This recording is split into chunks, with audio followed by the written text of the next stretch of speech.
8ஆம் தேதி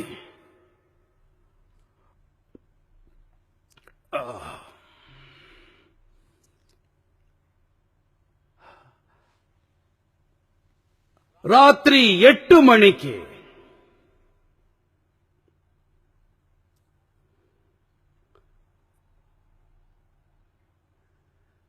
தேசத்தின் கோடிக்கணக்கான மக்கள் நிம்மதியா தூக்கத்தில் ஆழ்ந்திருந்தாங்க.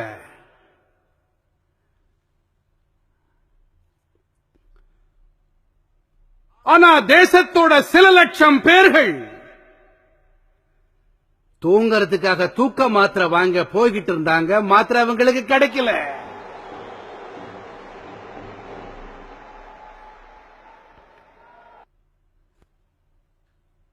எனக்கு பிரியமான நாட்டு மக்களே,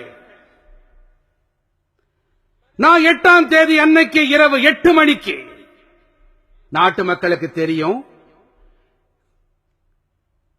கருப்பு பணத்துக்கு எதிரா, ஊழலுக்கு எதிரா நான் தொடங்கி இருக்கிற இந்த போராட்டம், நாடு தொடுத்திருக்கிற இந்த போராட்டம், நாட்டோட ஒவ்வொரு நாணயமான குடிமகனும் மேற்கொண்டிருக்கிற இந்த போராட்டம் இந்த திசையை நோக்கி ஒரு முக்கியமான படி எடுத்து வச்சிருக்கோம்.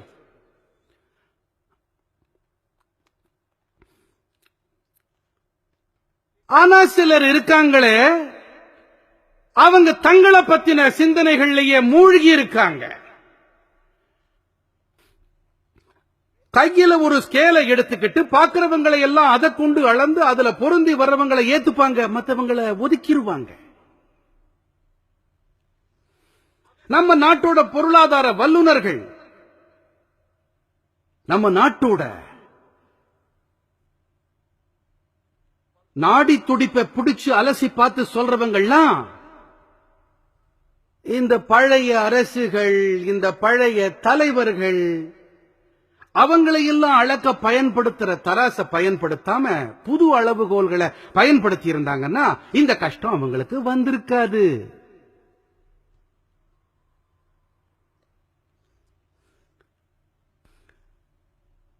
அவங்களுக்கு இந்த அடிப்படை உண்மை நல்லா தெரிஞ்சிருக்கணும். அதாவது நாடு தேர்ந்தெடுத்திருக்கிற அரசு எப்படிப்பட்டதுன்னு சொன்னா, நாட்டு மக்கள் இந்த அரசு பத்தின எதிர்பார்ப்புகளை சுமந்துட்டு இருக்காங்க. இப்ப நீங்களே சொல்லுங்க சகோதர சகோதரிகளே, 2014 நீங்க அளிச்ச வாக்கு இருக்கே, ஊழலுக்கு எதிராக அளிக்கப்பட்ட வாக்கா இல்லையான்னு சொல்லுங்க. நீங்களே எனக்கு சொல்லுங்க, இந்த வேலையை செய்யுங்கன்னு நீங்க என்கிட்ட சொன்னீங்களா இல்லையா? கருப்பு பணத்துக்கு எதிராக செயல்படணும்னு நீங்க எனக்கு ஆணையிட்டீங்களா இல்லையா? நீங்க தானே என்கிட்ட சொன்னீங்க. அப்ப இதை நான் செய்யணுமா இல்லையான்னு சொல்லுங்க.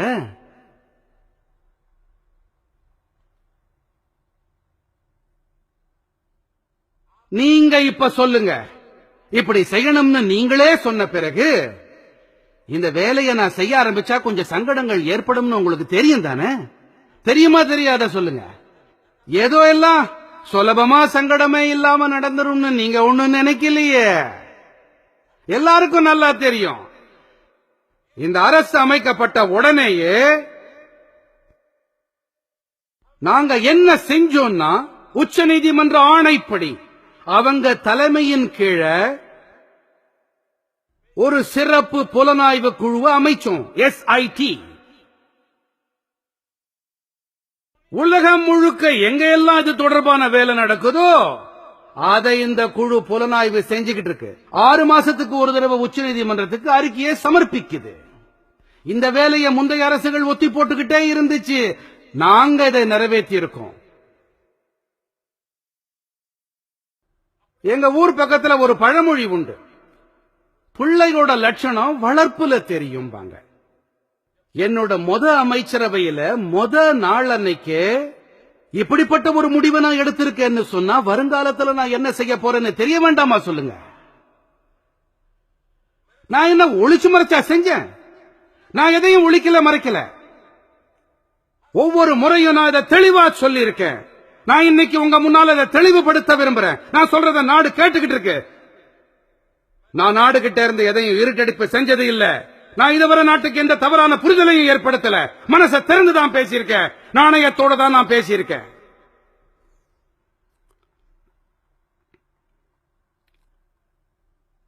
சகோதர சகோதரிகளே, இரண்டாவது முக்கியமான காரியம் ஒண்ணு இருக்கு. அனைத்து உலக நாடுகளோடையும் கடந்த 50-60 ஆண்டுகளா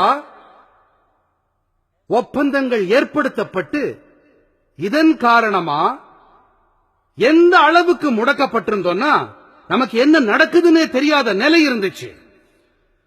உலக நாடுகளோட நமக்கு இருக்கிற பழைய ஒப்பந்தங்கள்ல ஒரு மாற்றத்தை ஏற்படுத்தணுங்கிறது நமக்கு மிகப்பெரிய தேவையா இருந்துச்சு. சில நாடுகளோட புதிய ஒப்பந்தங்களை ஏற்படுத்த வேண்டி இருந்துச்சு. அமெரிக்கா மாதிரியான நாடுகளை கூட நான் சம்மதிக்க வச்ச. நீங்க எங்க கூட ஒப்பந்தங்களை ஏற்படுத்திக்கங்க. உங்க நாட்டு வங்கிகள்ல எந்த இந்திய குடிமகனோட பணம் இருந்தாலோ போடப்பட்டாலோ எடுக்கப்பட்டாலோ எங்களுக்கு உடனடியா தகவல் கிடைக்கணும். இப்படிப்பட்ட ஒப்பந்தங்களை நாங்க பல நாடுகளோட இப்ப ஏற்படுத்திக்கிட்டு இருக்கோம். இப்பவும் சில நாடுகளோட ஒப்பந்தங்களை ஏற்படுத்திட்டு வரோம். ஆனா உலகத்துல எந்த நாடா இருந்தாலும் பாரதத்திலிருந்து கொள்ளையடிக்கப்பட்ட பணம் அங்க போயிருந்தா அது பத்தின தகவல்கள் நமக்கு கிடைக்கணுங்கிறதுக்காக எல்லா ஏற்பாடுகளையும் நாங்க முழுமையான அளவில் நிறைவேற்றிட்டு இருக்கோம். எங்களுக்கு நல்லா தெரியும், உங்களுக்கும் தெரிஞ்ச விஷயம்தான், தில்லியில இருக்கிற ஏதோ ஒரு அதிகாரிக்கு கோவாவுல பிளாட் இருக்கு அப்படிங்கிறது. அப்படி இருக்கு இல்லையா? கோவாவோட பில்டர்கள் மேல எனக்கு எந்த மனக்குறையும் இல்ல. அவங்க தொழில் வீடுகளை விற்கிறது. ஆனா கோவாவுல கடந்த 7 தலைமுறைகள் அதிகாரியை சேர்ந்த யாருமே வசிக்கல. அவர் பிறந்தது ஒரு இடத்துல, வேலை பார்க்கறது தில்லியில. அவர் பெரிய அதிகாரி, கோவாவுல பிளாட் வாங்கி இருக்காரு. யாரு பேர்ல? இவங்க எல்லாம் சொந்த பேர்லயா வாங்குவாங்க? மத்தவங்க பேர்ல வாங்குறாங்களா இல்லையா சொல்லுங்க. நாங்க சட்டம் இயற்றி இருக்கோம். எந்த ஒரு பினாமி சொத்து இருந்தாலும், மத்தவங்க பேர்ல சொத்து இருந்தாலும் நாங்க சட்டப்படி அதுக்கு எதிராக நடவடிக்கையை முடுக்கிவிட இருக்கோம். இந்த சொத்து நாட்டுக்கு சொந்தமானது. இந்த சொத்து நாட்டில் இருக்கிற ஏழை மக்களுக்கு சொந்தமானது. என்னோட அரசு இந்த மக்கள் அரசு. நாட்டில் இருக்கிற ஏழை குடிமக்களுக்கு உதவி செய்யறது அதன் கடமையா கொண்டதுன்னு நாங்க கருதுறோம். இதை நான் செஞ்சே தீருவேன்.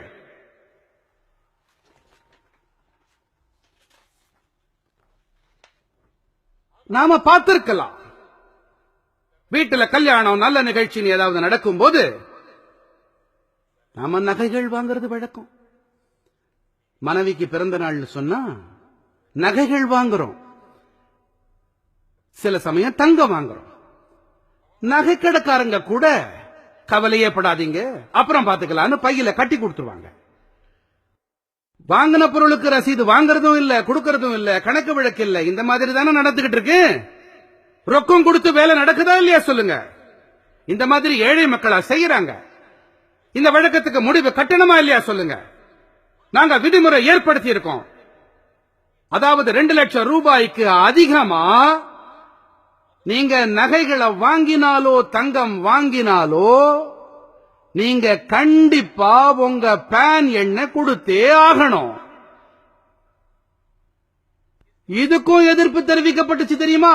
நீங்க ஆச்சரியப்பட்டு போவீங்க. பாதிக்கும் மேற்பட்ட நாடாளுமன்ற உறுப்பினர்கள், பாதிக்கும் மேற்பட்டவங்க மோடிஜி இந்த சட்டத்தை ஏற்றாதீங்கன்னு சொல்லி என்கிட்ட விண்ணப்பிக்க வந்தாங்க. சில பேர்கள் வாயில சொன்னதையும் தாண்டி தைரியமா எழுதியும் கொடுத்திருக்காங்க. இதை மட்டும் நான் வெளியிட்டேன்னு வச்சுக்கங்க, அவங்க தங்களோட தொகுதிக்கு போக கூட முடியுமா முடியாதாங்கிறதே சந்தேகம் தான்.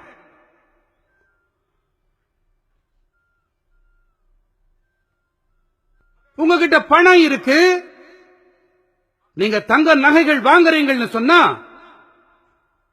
வருமான வரித்துறை கொடுத்திருக்கிற உங்களுடைய பேன் எண்ணை குறிப்பிடுங்கன்னு தானே சொல்றோம். அப்பத்தானே தெரியும் யார் எவ்வளவு வாங்குறாங்கன்னு. பணம் எங்க இருந்து வருது, எங்க போகுதுன்னு தெரிய வரும். சகோதர சகோதரிகளே, இது 70 ஆண்டு காலமா பீடிச்சிருக்கிற வியாதி. இத நான் 17 மாசங்கள்ல சரி செஞ்சே ஆகணும்.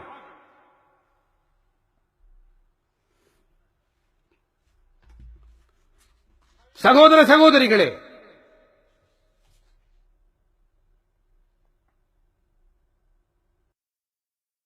நாங்க இன்னொரு வேலையையும் செஞ்சிருக்கோம். இத முந்தைய